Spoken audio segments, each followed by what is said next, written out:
Hey guys, it's Steven, Gulf Coast Multifamily.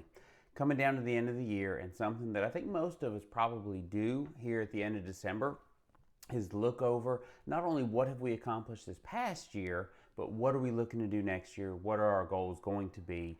And it's something that I think there's a couple of different ways to look at it, at least for me personally. Something I've learned from some of the great coaches I've had, like Rod Santomassimo, is you have to look at what you're trying to accomplish and then what your conversion rate is to actually figure out what that is. So if I need to make 500 calls to talk to one person and I want to talk to 100 people next year, I need to make 50,000 calls or whatever the math comes out to be.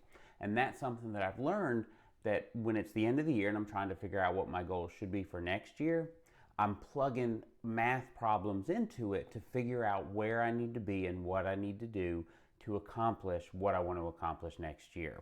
The other side of that, I think, is something that I say to myself a lot, almost whenever I get a question asked to me about multifamily or what deals look like. My answer is almost always, it depends. And when it comes to making my goals and when it comes to figuring out what I'm going to do next year, I think that answer is still, it depends. I thought I'd have a better year this past year. Some people think they're really going to have a great year next year.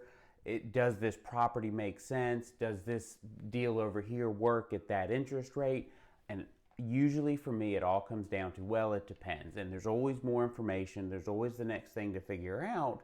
And again, I can do that forever. You know, you get paralysis of analysis where you're just thinking about one thing forever. But eventually, if you realize that you've got to figure out the next thing and that you want to have a goal figured out to see where it is you're going, I think for me at least that's the recipe to figure out what it's going to be, how I can do the best I can, and what it's going to look like in the future. As always, if you'd like to talk about multifamily on the Gulf Coast or anywhere else, I'd love to hear from you. Hope you have a great rest of your day and a great rest of your year.